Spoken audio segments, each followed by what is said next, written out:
शैतान आपकी लाइफ में एंटर करता है जब आप उसको लीगल राइट देते हैं, अधिकार देते हैं वचन को तोड़कर।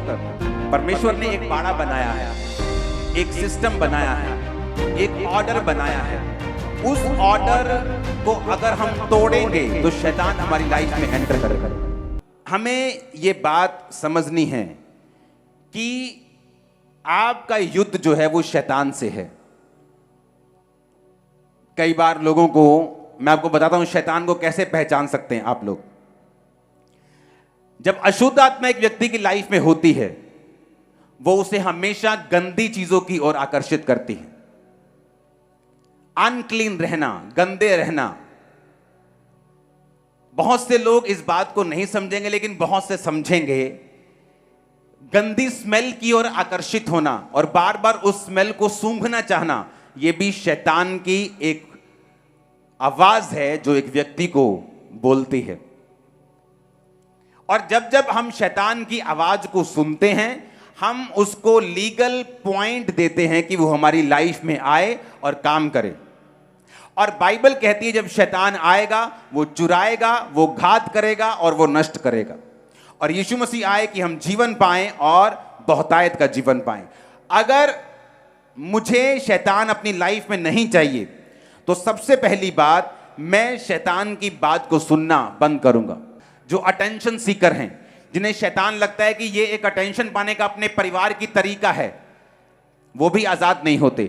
जो पूरी तरह से डेस्परेट नहीं है, जो पूरी तरह से ललायत नहीं है, जो पूरी तरह से तैयार नहीं है कि मैं इस दुष्ट आत्मा से आजाद होना चाहता हूं, वो इस आत्मा से आजाद नहीं होते।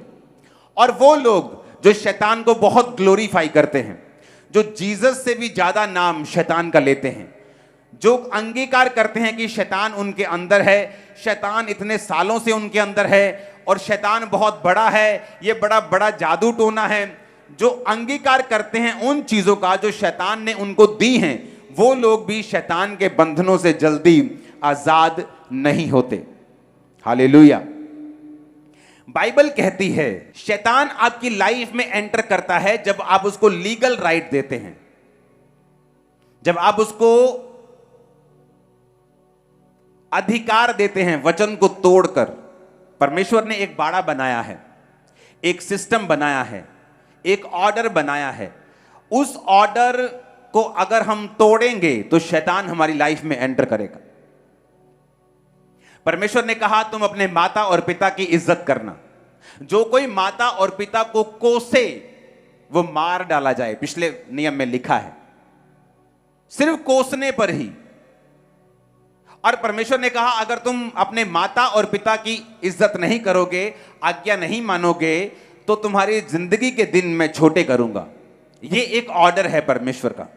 और जब एक इंसान परमेश्वर के ऑर्डर को ब्रेक करता है तो शैतान के पास अधिकार होता है उसको बीमार करके उसकी उम्र को छोटा करने का, उसकी जिंदगी में काम करने का। और बाइबल में ससुर के लिए और सास के लिए कोई भी अलग वचन नहीं है। ससुर और सास के लिए भी वही पिता और माता है जो आपका अपना पिता और माता है। इब्रानी भाषा में ससुर और सास के लिए कोई अलग शब्द नहीं, बल्कि उनको भी माता और पिता का दर्जा दिया गया है। इसलिए मोस्टली मैरिड वुमेन जो होती हैं शैतान के बंधनों के नीचे आ जाती हैं जब उनकी सास और ससुर के साथ नहीं बनती। और सास और ससुर की भी शैतान के नीचे आ जाते हैं जब वो अपनी बहू को अपनी बेटी की तरह या अपने ही बच्चे की तरह प्यार करने में असमर्थ होते हैं।